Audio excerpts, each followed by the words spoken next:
All right, we'll call the meeting for Wednesday, January 15th, 2020. For the Cottrellville Township Board, please rise for the Pledge of Allegiance. I pledge allegiance to the flag of the United States of America and to the republic for which it stands, one nation, under God, indivisible, with liberty and justice for all. Okay, how about roll call attendance? Sue? Here. Tom? Here. Kathy? Here. Mary Agnes? Here. Sherry? Here. All right, you have your agenda in front of you. We have no additions or deletions. I do want to mention something in announcements about Tim's Lawn Service and also an MTA dinner that's being offered by the St. Clair County chapter of the MTA, in case you want to go. If there's nothing else to add, I need a motion to accept the agenda as presented. I'll make a motion to accept the agenda as presented. I'll second. Okay, we have a motion and a second. Yes. All in favor signify by saying aye, and roll call vote, please. Kathy? Aye. Tom? Yes. Sue? Yes. Mary Agnes? Yes. Sherry? Yes. Okay, motion carried. Thank you. Okay, we have two speakers this evening. Mr. Justin Westmiller, he's the Office of Homeland Security and Emergency Management. And we have a special speaker, well, not that you're unspecial, but well, she's much prettier than you anyway. Suzanne Sabilla, she happens to be the Superintendent of East China School District. So if you don't mind, we'll start with Mr. Westmiller, if you'd please give us an update and for our board and our citizens on the winter ice blockage. Thank you all for having me. So I want to just give everybody a quick update on where we are with what we thought was going to be ice in the river, and we're very lucky to not have that right now. So we'll just talk a little bit about water levels and where we think we're going to be for the summertime. So what you have in front of you is a PowerPoint breakout on if we do end up having some ice in the river, what we think we can expect with the high water levels. So we're going to jump around a little bit. I'm probably not going to follow that a little bit. That's just for your notes, and we'll just kind of talk about where we are and what we think we can expect, not only throughout the rest of the winter, but going into the spring and summer. And so the other document you have is the Lake St. Clair water levels 6-month forecast going into June. And they put out a 6-month forecast every month from the Army Corps of Engineers. So back in October, all of the Southeastern Michigan emergency managers, the U.S. Coast Guard, the Canadian Coast Guard, the Army Corps of Engineers, the National Weather Service, and a couple of other agencies got together, along with the MHSD from the Michigan State Police, got together and had a meeting to talk about what we were going to do with high water levels and how heavy ice was going to affect that. And right now our water level is back to where it was in August of 2019 as of yesterday. So the 4 inches approximate rain that we got throughout the Great Lakes system in the last 7 days has caused us to be back to where we were in August of last year. We were at 577.14 as of an hour and a half ago. So we are in a significantly distressed situation for water level right now, especially in your area here, basically from East China south all the way through the end of the county. So we're keeping a heavy eye on that. At this point, we know that the mean lake water level is going to continue to climb from the first week in January all the way through the end of summer now.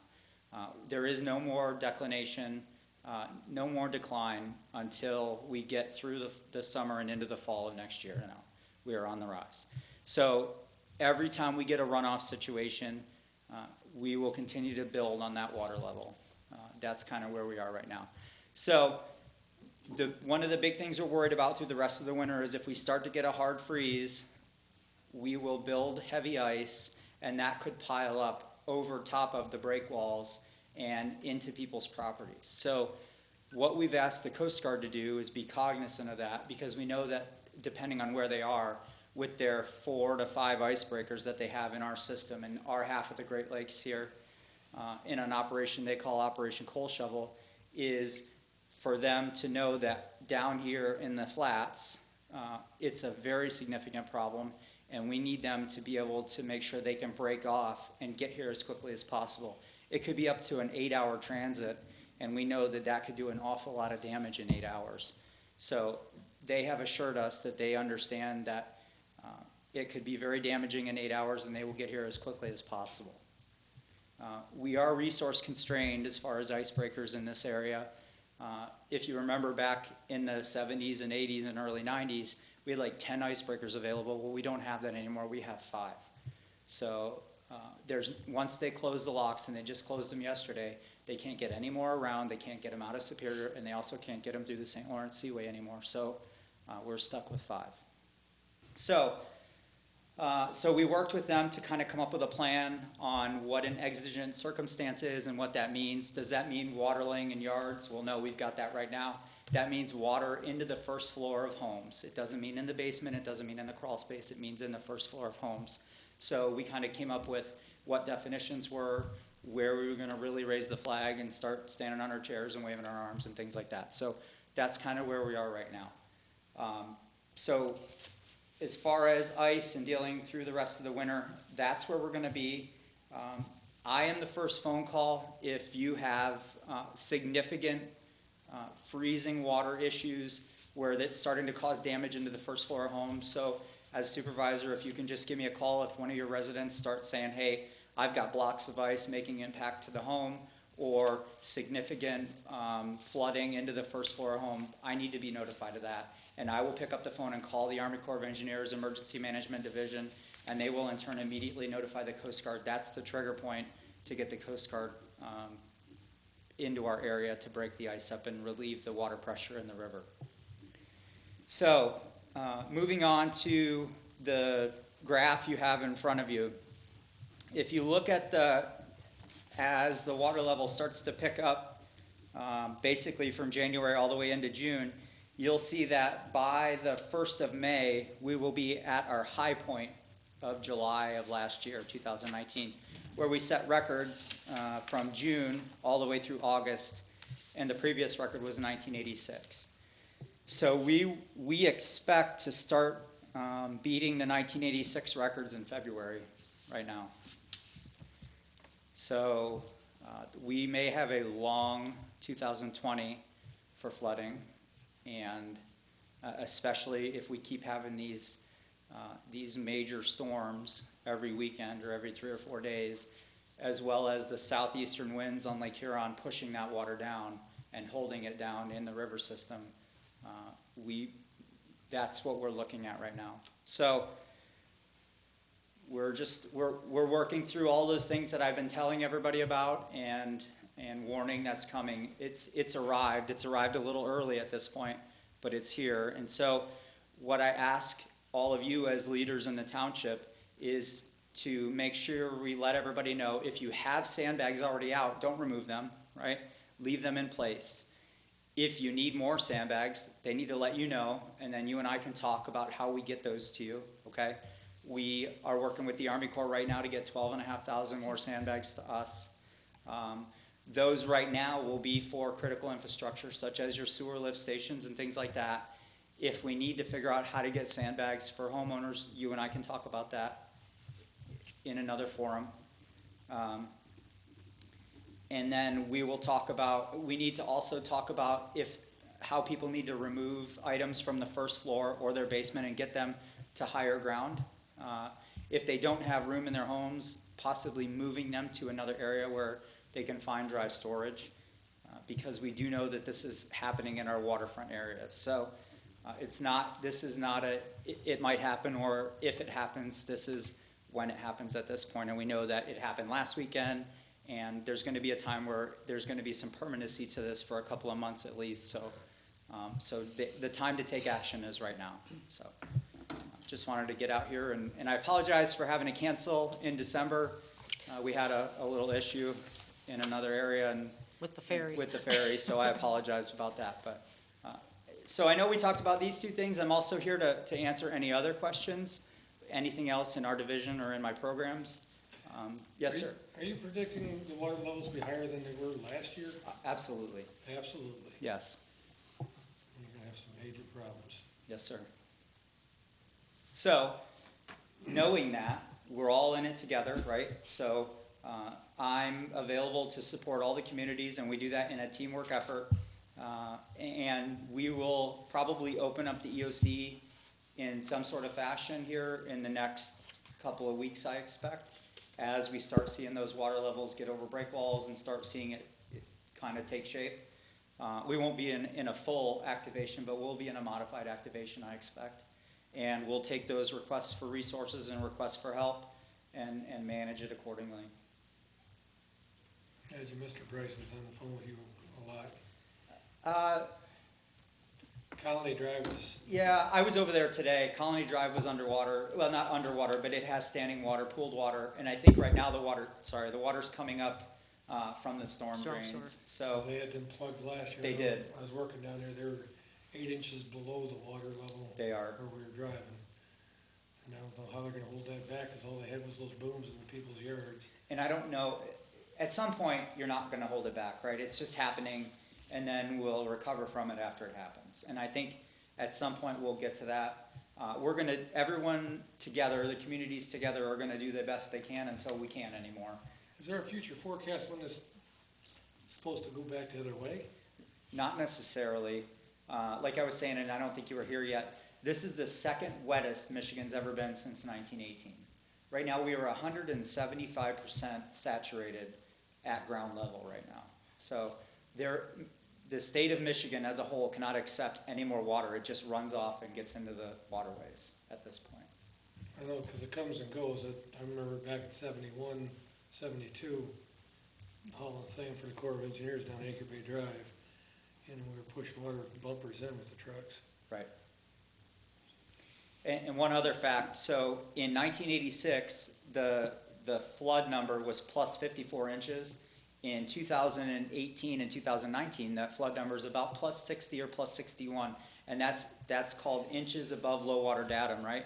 So we know that it takes about plus 61 inches above low water datum to start flooding, which is where we are today due to mitigation strategies and better building codes and the land built up better and things like that. So that's why last year it didn't feel like we flooded as bad as we did in 1986, even though the water level was much higher.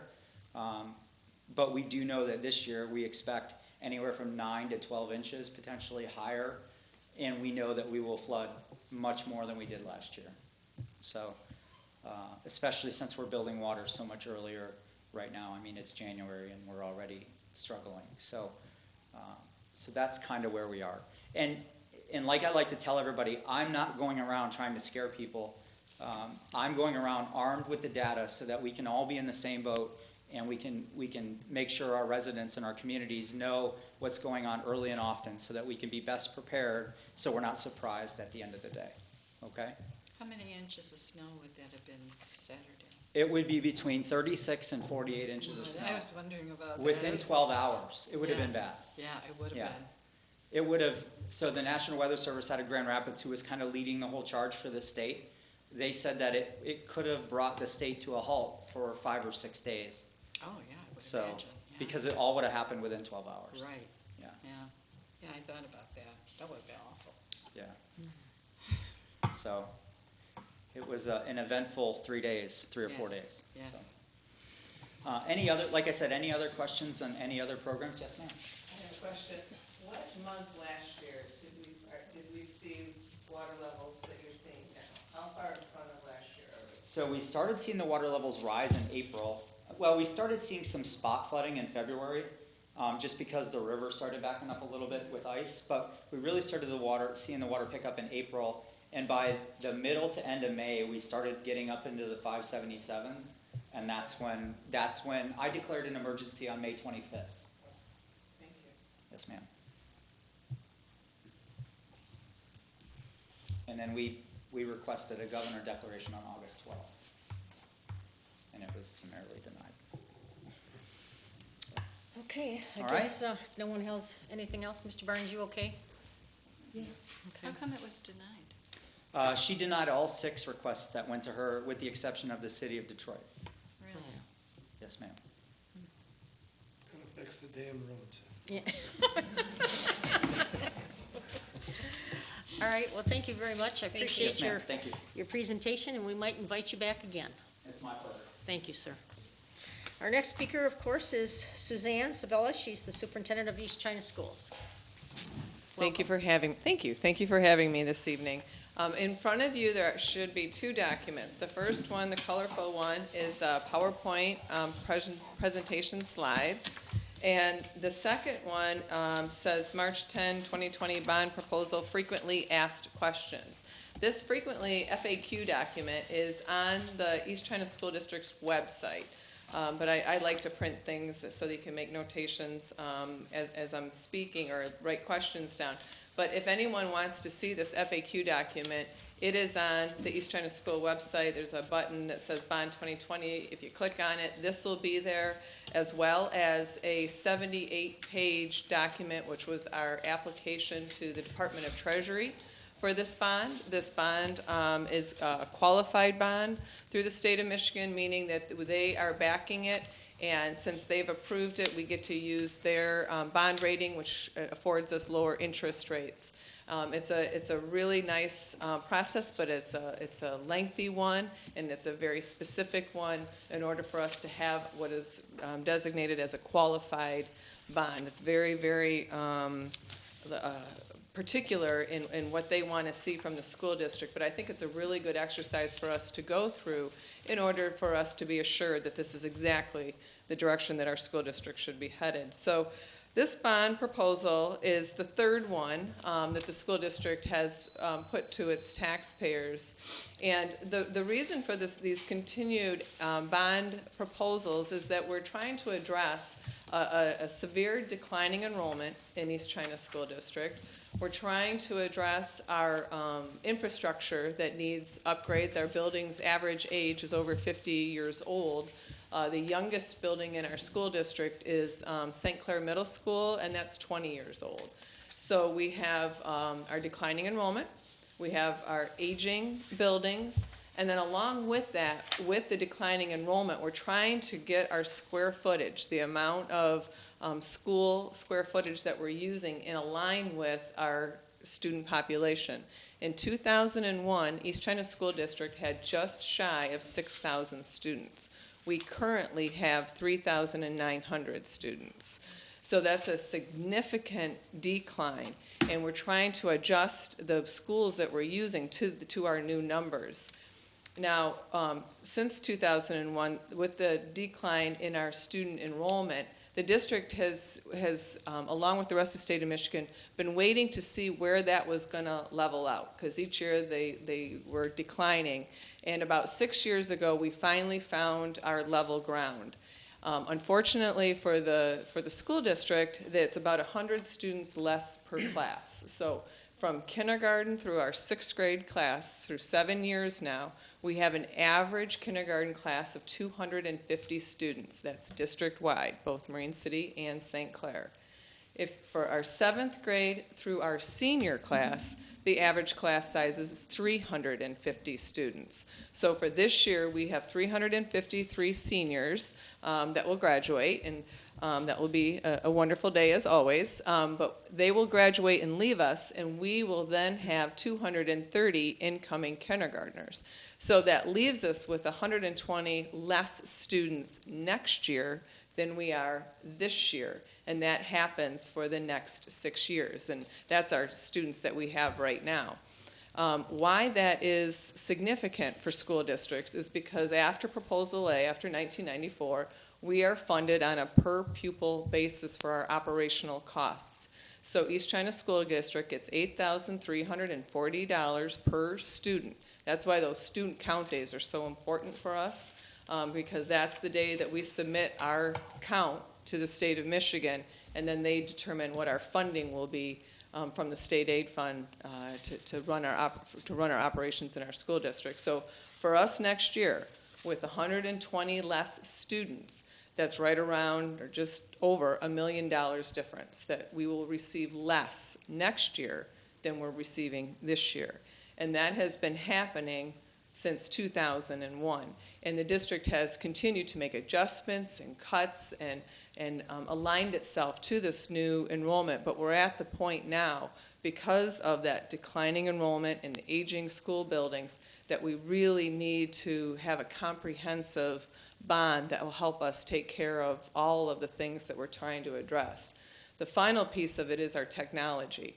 Our technology in our school district is in desperate need of upgrades. We're operating the very best that we can, but for example, we're still on the Windows 7 platform, which as of yesterday is no longer supported, and we don't have the ability to upgrade that.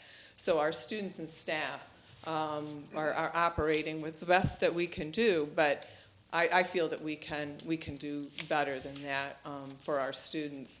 And so those are all the issues that we're trying to address with our bond. So I'd like to take a minute and just walk through this bond proposal that we're putting on the ballot March 10th. Now, in 2016, the school district put forth a bond that was for $49 million. And the feedback that we received from that bond was it wasn't comprehensive enough. You weren't looking at the district as a whole. It was dubbed the Band-Aid bond. I don't know if that was fair or not, but that's how people felt. Like you needed to look at the whole picture. And so the district started on the pathway of a strategic planning process with MASB, the Michigan Association of School Boards. They brought in a rep. We did our strategic planning process. We went to a bond steering process. And in 2019, the last bond, May 7th, that was the comprehensive bond, where we looked at bringing the district together with one high school and middle school in the middle. And that bond was also not successful. The feedback that we received after that bond was that the overarching theme was that was too much. So the first bond in 2016, people felt like we didn't look at enough of the picture.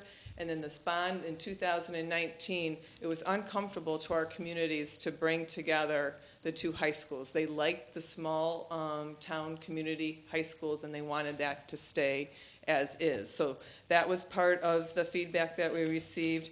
Another piece of the feedback was that they agreed with us that our buildings need some upgrades. Our technology needs to be upgraded. They also wanted us, our community wanted us in this feedback, that to continue to offer as many opportunities as we could for students. So even though we're getting smaller, they still want us to find ways to offer opportunities for our students. So that was the feedback that we received. So then on the next page is the slide that says we listened. So instead of coming back out with the bond proposal from May, we went back to the drawing board. And we were able to look at the district again as a whole in a comprehensive manner. And this bond proposal keeps those two high schools at their current locations, allows us for those small community schools to stay there. But again, we're continuing to look at the infrastructure, our technology, the security upgrades, and that continues to remain a focus of this program. We also are continuing to look at ways to offer expanded opportunities as we're getting smaller. And then we reduced the bond scope by 25% because that was also part of the feedback we received. It was too much money. People wanted us to reduce that. So on the next page, on page 3, we're looking at a millage comparison chart here. And why I think this is important is to show the fiscal responsibility of the school district in that we have not asked for monies in a manner that we think is anything but respectful of our community's taxpayers and responsible. So right now you can see the East China School District levies 2.08 mills, and that little orange piece on the graph is a 0.04 sinking fund that's levied on the non-homestead tax. So it's a 2.04, but with that 04, it's 2.08. Then the next bar is if this bond were to pass on March 10th, this would be the new rate of 3.58.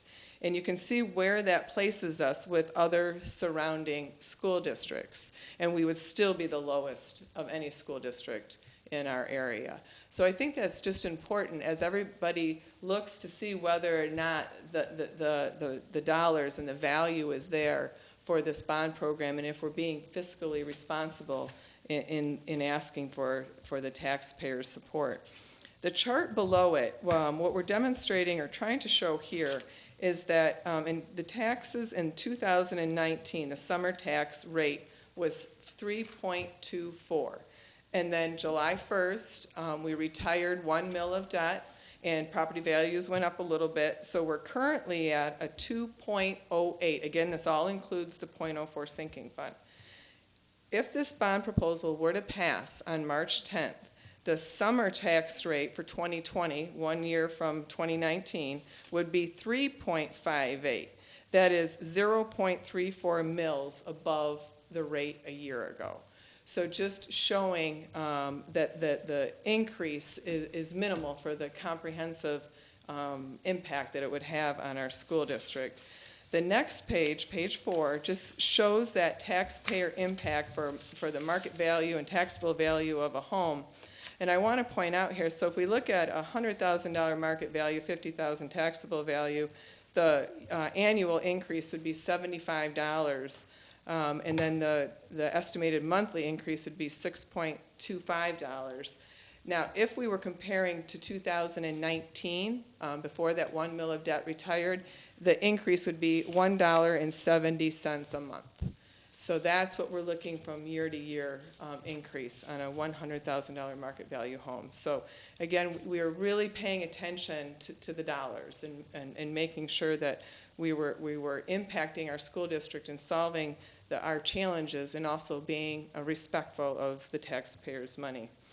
In this bond proposal, Marine City High School and St. Clair High School would house our grades 6 through 12.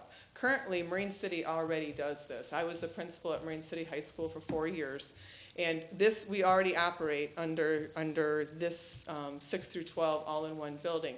The difference would be that we would use one office instead of right now we have a middle school office and a high school office.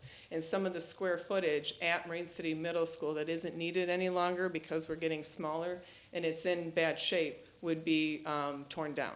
So there's 36,000 square feet that would come down at the middle school, and those students would shift then over to the high school, giving us that right-sized building to our new population. But all of these bullet points are in the bond proposal, the upgrades that would occur at this 612 school. So every single school building in the district would receive a safe and secure entry vestibule.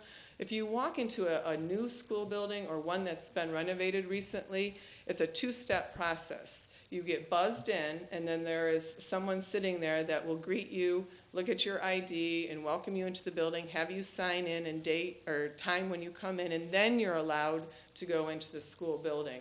In our school buildings, we have the one buzzer system, which is an upgrade from where we were previously, meaning you have to buzz and someone will ask you who you are and why you're at the building.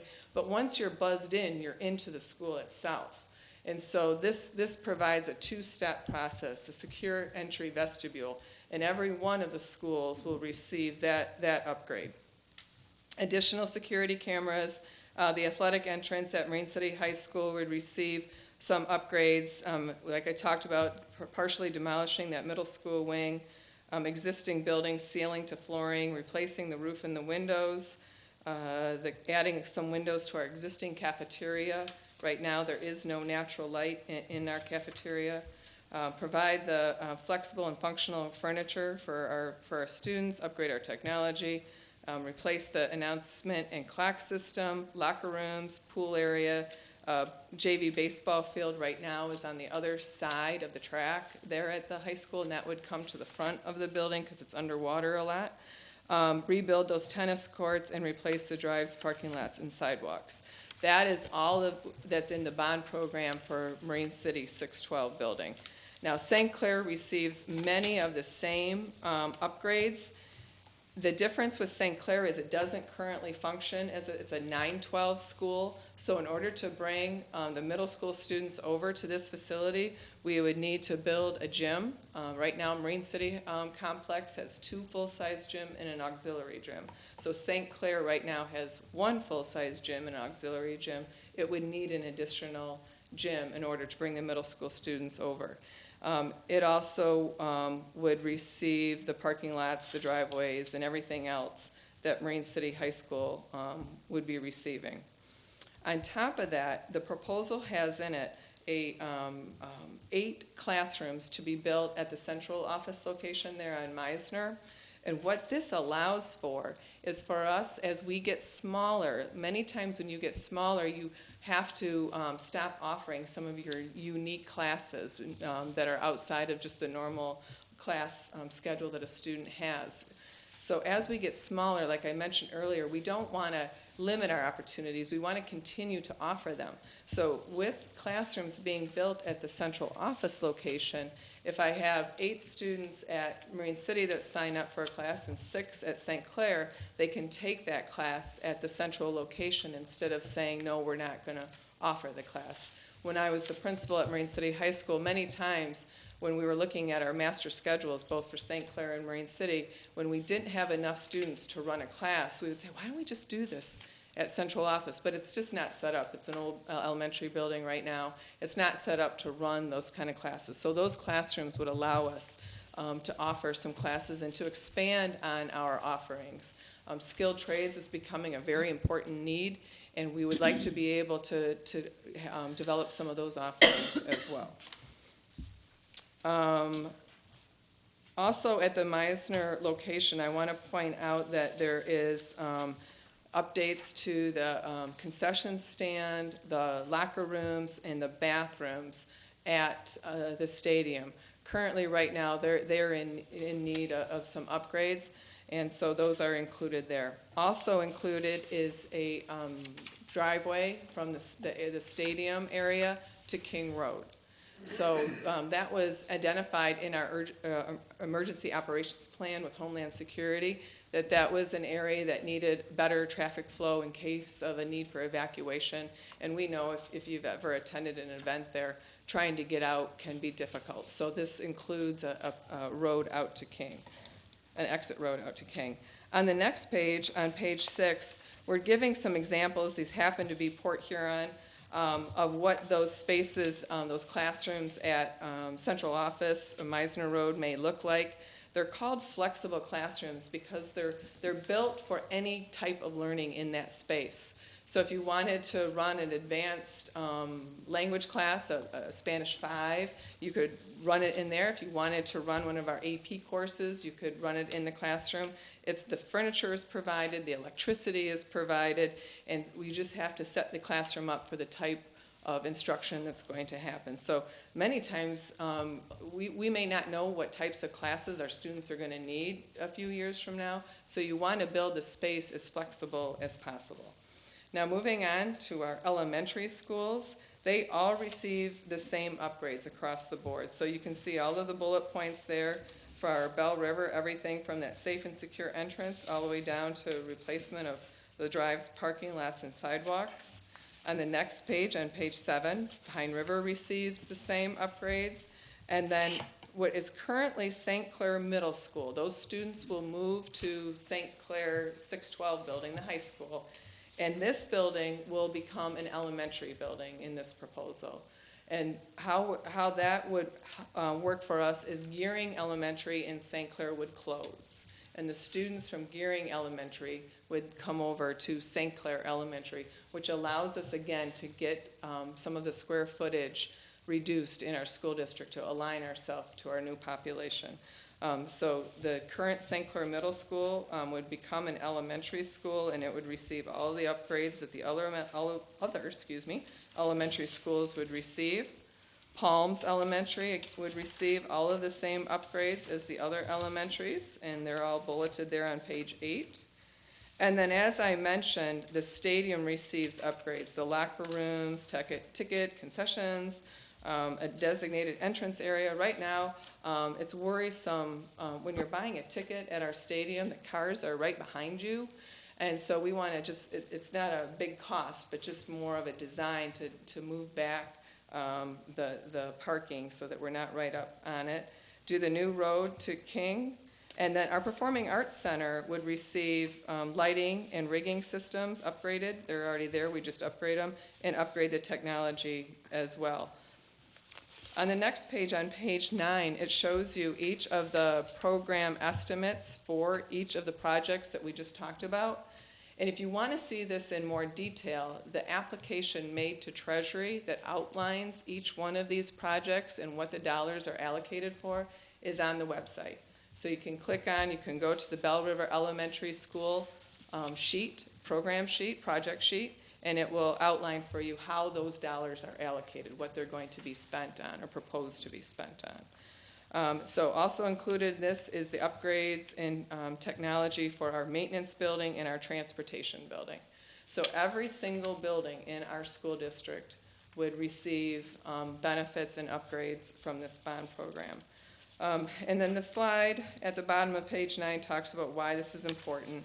And again, it's just the longer we go on, the harder it is and more expensive it is to make these corrections. The value of our community, the stronger your community is, the stronger your school system is, the stronger your community is, and those just go hand in hand. The next page just talks about moving forward. We're continuing to find a program that our voters can support, but our needs aren't changing. You know, the fact that each year, you know, we're short close to $800,000 to $1 million in our operational budget. It gets very, very difficult for us to find ways to make those ends meet. Our declining enrollment, our aging building, our infrastructure, outdated technology, all of these things we continue to have without a bond passage, so we'd have to make decisions and make adjustments moving forward. And then finally, on page 11, and you better than anyone would know that now with the new absentee voter rules, anyone can vote. And the vote for this bond proposal is March 10th. So that is the bond presentation that will be on our website. And then on the frequently asked questions, it's everything that we went through. And then the very last page, I think it's on your back page or the last page, is the actual ballot language.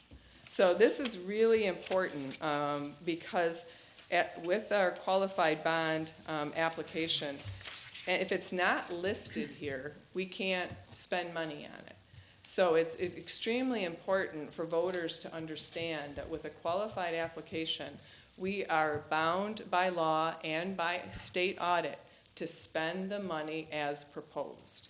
So I think that folks want to be assured that if their tax dollars are being used, that they're being used as they're proposed to be used.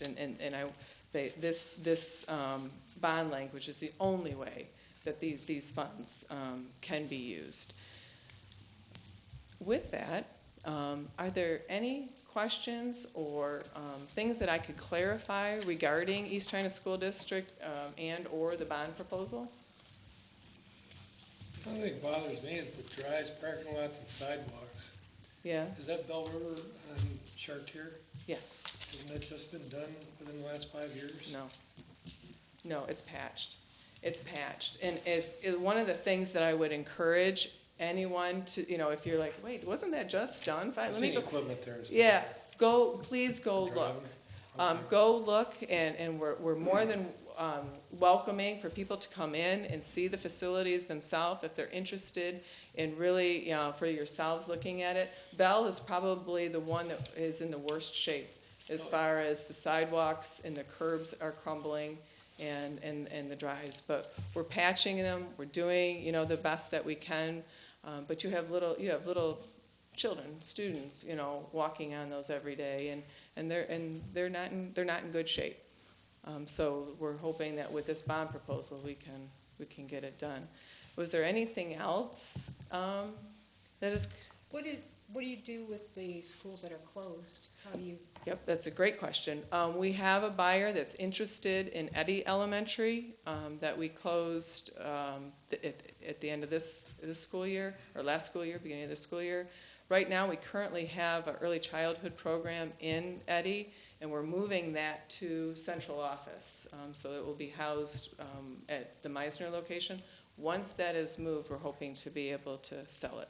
Same with like Gearing, is that? Gearing, yep, we still have students in Gearing, but as soon as they move over, we have an organization that's interested in it as well, expressed interest in it.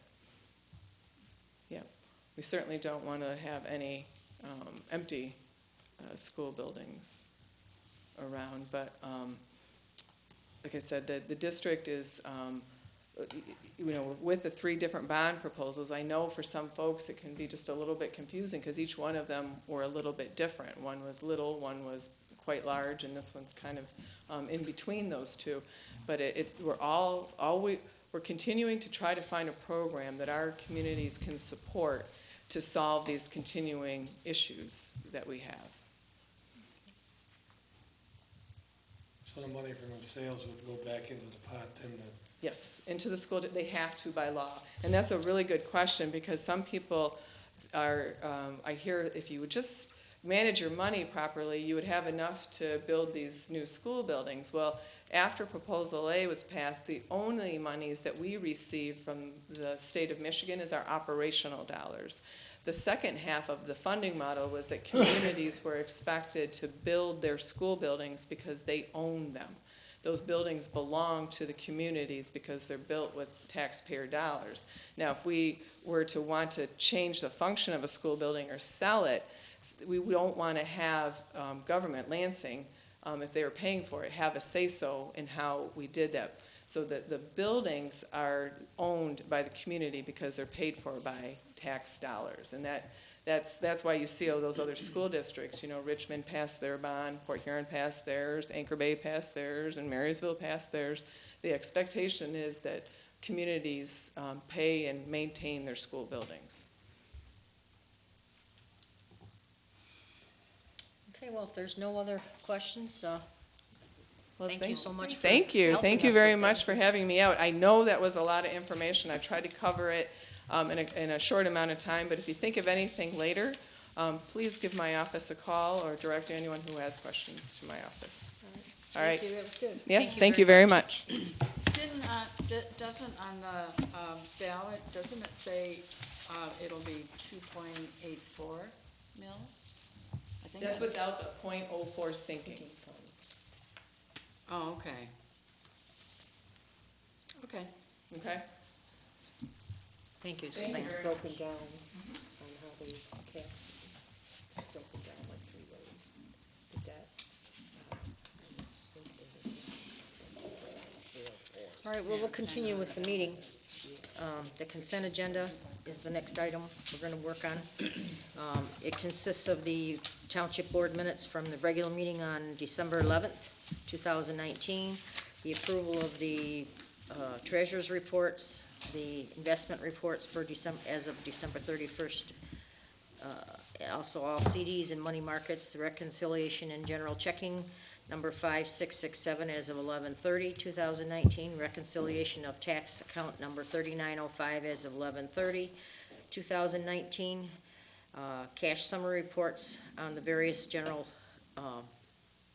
fund for as of November 30th, 2019. Also, there's the clerk's reports on the revenue and expenditure report ending December 31st, should be 2019. The approval of paychecks. Payroll dates from December 1st through the 31st of 2019, the gross total amount in the amount of $28,019.60.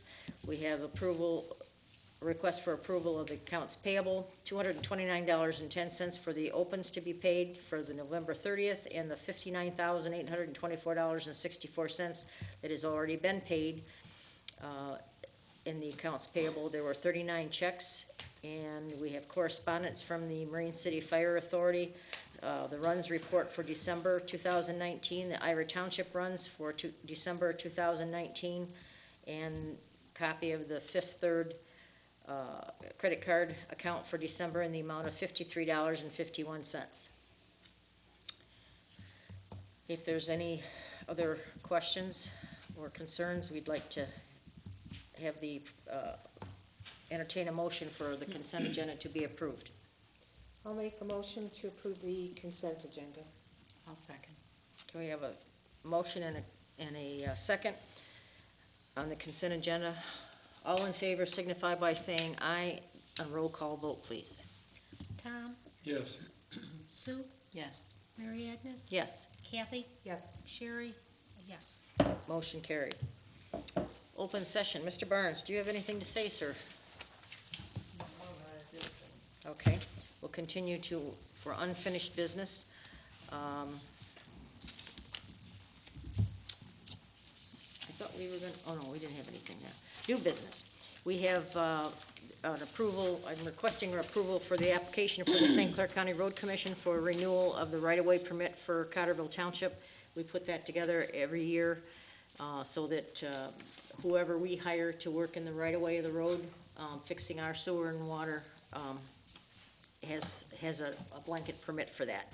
And the approval is resolution number 2020-01. And so at this time, I would like the application to be approved and adopt the request for the right-of-way permit in the form of that resolution for the St. Clair County Road Commission.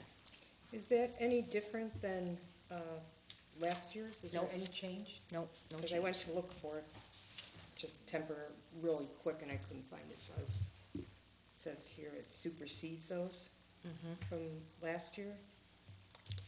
Well, the resolution does, yes. Yeah. You always supersede it with one, so you know which one you're doing away with. Right, I didn't know if anything changed from last year on that. Just the dates, Okay, to protect the innocent. okay.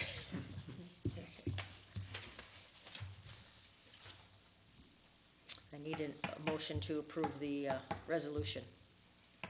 I'll make a motion to approve the resolution. I'll second. Okay, we have a motion and a second. All in favor signify by roll call vote, please. Mary Agnes, Yes. Sue, Yes. Tom, Yes. Kathy, Yes. Sherry, yes. Motion carried, thank you. We have a request by the treasurer to get some dates together here for the budget workshops. I'd like to, I know you guys like to take vacations in the wintertime in warmer places, but I want to make sure that we don't interfere with anyone's plans for that. So if you could get me some idea of what days, I don't go anywhere. Here's your, I made these up in case you wanted to look, set some time frames. Maybe like at once or whatever you wanted to do, but the holidays are, and meetings are all marked on them for the next 3 months.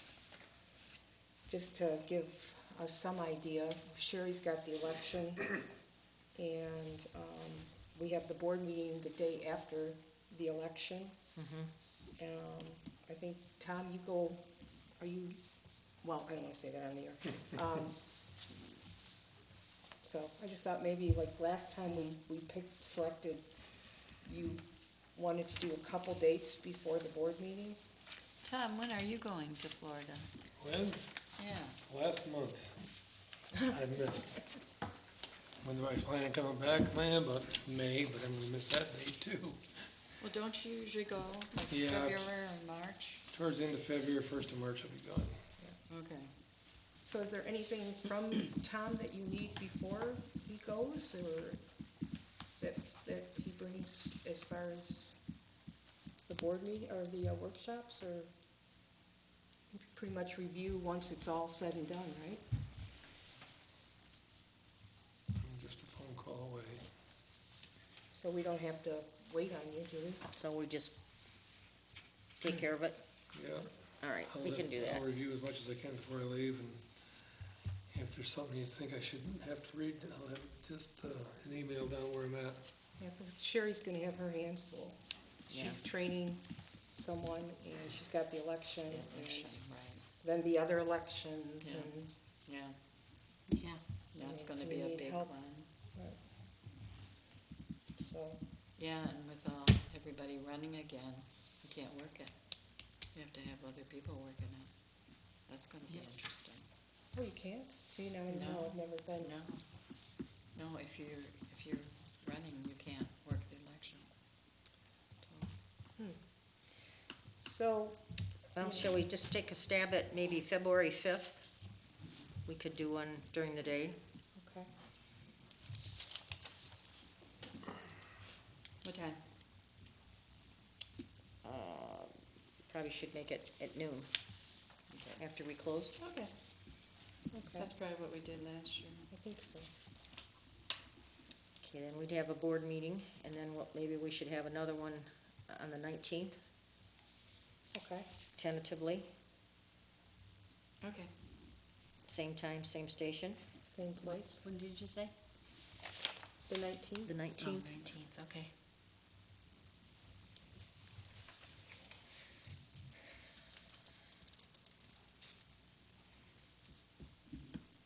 And then probably let's figure on putting it together.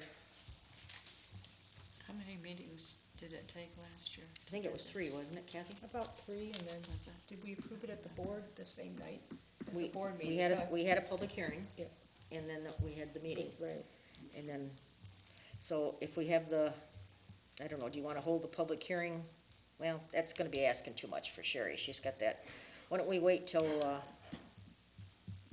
following week, the 18th? okay. You're not going to collapse that next week, are you? After the election? Let's do the public, we'll advertise the public hearing, The 18th? the 18th. Okay.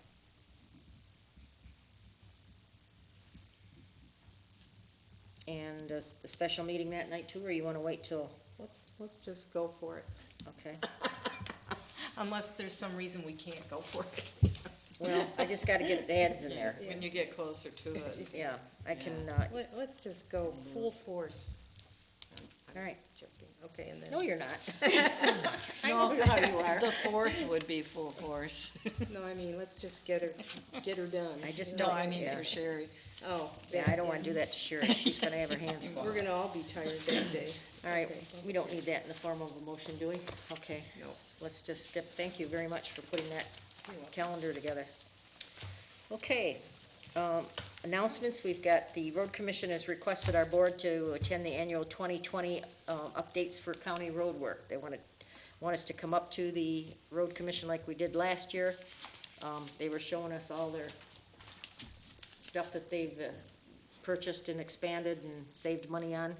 And our date is, everyone's going in on Wednesday, the 26th, but the date that I proposed, or the time I ask, is 1 o'clock in the afternoon till 3:30. Just so I didn't have another night meeting.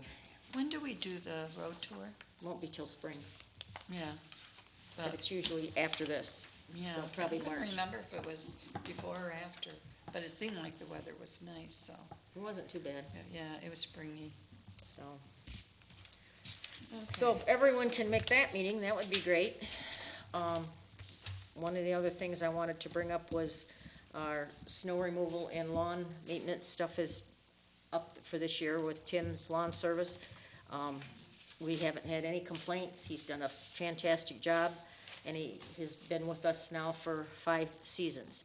I don't wanna rock the boat, but I would prefer that we just, I talked to him, I asked him if he could live with the same number a couple more years, and he said he'd like to have a little help if he could. His guys probably need a raise. So what I was thinking is maybe giving him a 2% raise across the board, or we can go right back to having it go through a bid proposal for, Yeah. but, I'm kinda curious about those last bills that we paid, why. okay, well, we'll why ask we him paid them tomorrow. that late, I'll get him yeah. on the phone and I'll ask Yeah, him, and I'll let you know, okay? okay. Wouldn't we wanna look at the budget first and then see if we have Well, I need that to 2%? know, yeah. Yeah, see if we have that, first and then see what, cause I don't know how much of it we'll use. until we actually do the budget workshops and make the amendments, we really don't know what we have in there yet. Well, then I'm just gonna let him know he's still on notice to continue our snow removal until we get this decision made. Yeah. And, There's no contract end date. no, it's just a continual thing. Okay, I so, just did it with letters the last couple of years. so there's no expiration on his. No, it just says a season, that season, but, you know, he hasn't had an increase in 5 years. What would a 2% increase involve on an average, or payment on average? It would just be 2% across the board, whatever he charged us. I think he gets, what's he get, $168 for cleaning the park, for mowing the, Something like that, so yeah. 2% of that Yeah. would go up. So it's not a lot of money, but 2% each time he cuts it. yes, yes. I'd just like to see the, All right, well, I'd we like can to see- postpone it then till next month. the papers and Yeah. the numbers. I'll get those to you and then, we can decide again when you wanna do, but I'll put him on notice, he's still gonna shovel snow if we get a 5-inch storm on Saturday. Cause you know, if he doesn't come, he's got a snowplow. And he would probably do it for nothing. I quit plowing snow a long time ago. My wife's got 4-wheel drive. Yes, but you have plows.